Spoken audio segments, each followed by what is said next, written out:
Hello and welcome to our very first episode of Health in Zimbabwe. Today we have a special guest, Mr. Ndlovu. Mr. Ndlovu, welcome and thank you for coming up today. Thank you.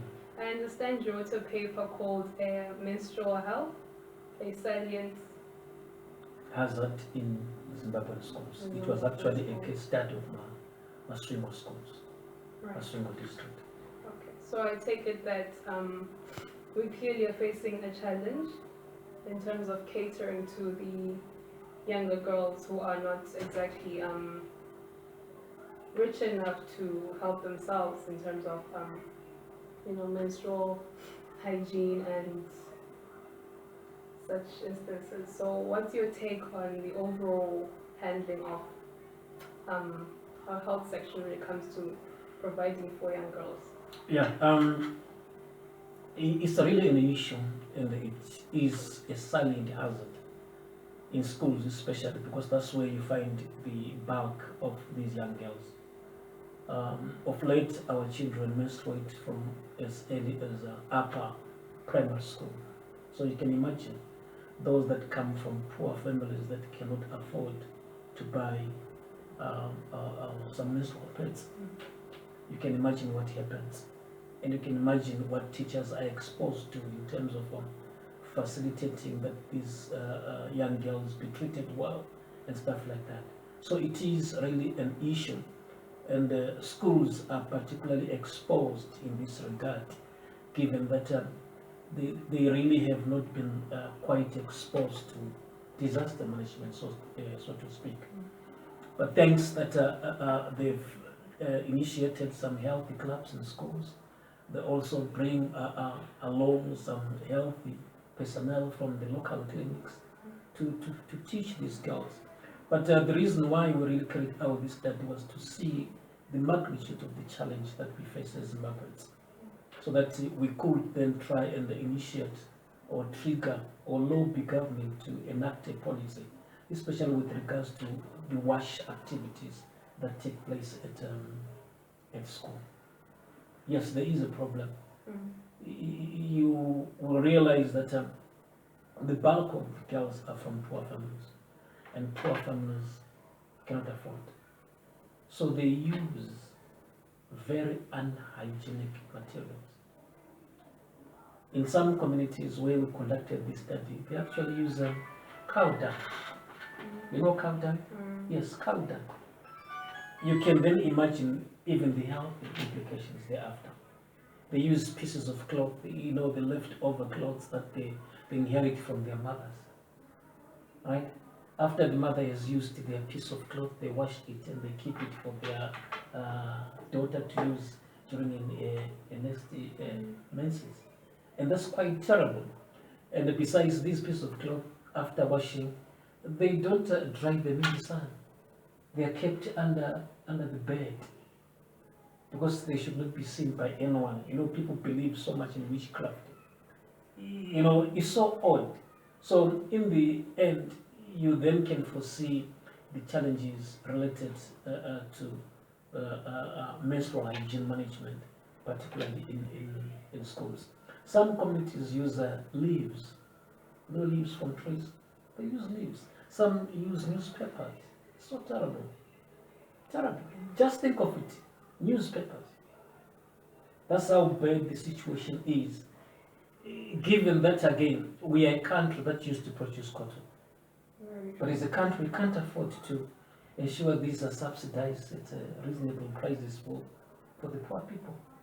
That's the challenge that we're facing. Particularly when we then look at it from a gender lens perspective. During menses, girls lose out on their school time. Why? Because they are bullied at school by the boys. And so for them, the safest way out is, I'll not go to school. Right? I'll stay home until I'm done with my cycle. Because they are scared of being bullied by the boys. Again, it shows that the education sector, or let me say the community generally, has not embraced this as a natural process. That is why even in individual households, it's a taboo to talk about menstrual hygiene. in some households. In fact, in many households, it's a taboo. So the mother and the girls don't have anyone to talk to. The father will prefer to use his last dollar in his pocket to go and buy beer rather than to buy pets for the wife and for the girl child. In fact, one of the discoveries or the findings that we got there was that men will not buy. Many men, more than 78% of men will not buy pets for their wives or for their daughters. Why? Because it is considered taboo. Right? That is why in the end they even fail to budget for that. There are no budgets for that. Okay? It's like the mother will see to it. But does the mother have the money? No, they don't have. So these are some of the challenges that we face as a community or as a country. And I'm happy to say the findings that we got from Masingo were actually tabulated before the parliamentary portfolio on health in 2015. And the government has since changed or modified the wash policy for schools. How? School latrines, toilets were not girl-friendly, and the men still remain like that. They're not girl-friendly. Imagine you start your menses at school. You need to wash, you need to change. The toilets are not friendly. There's no water in the toilets, right? There are no locks where you can lock the toilet and in yourself. Such facilities in many of our schools are not there. But government has since enacted a policy to ensure that the whole wash package for schools include a girl-friendly toilet, water in the toilets, and also what do you call this, an incinerator for disposal purposes. Disposal is another issue again. For fear of witchcraft and so many other things, they find it difficult to dispose, right? They can't throw that in the dustbin openly. I mean, say for the schools in town, some burn these things. Okay, they burn them because they are scared of being bewitched. Okay, in fact, you will also want to know that on their first menses, there is somebody, a lady, who is then deployed to help out, to take care of this girl who is menstruating for the first time, help her to clean and stuff like that. Again, it's not a ritual per se, but it's culturally acceptable among ladies to say, if you don't do that, then some people clean the blood and use it for some other purposes. Again, for fear of witchcraft. So these are the challenges. So imagine the school teacher is ill-equipped to take care of the girl.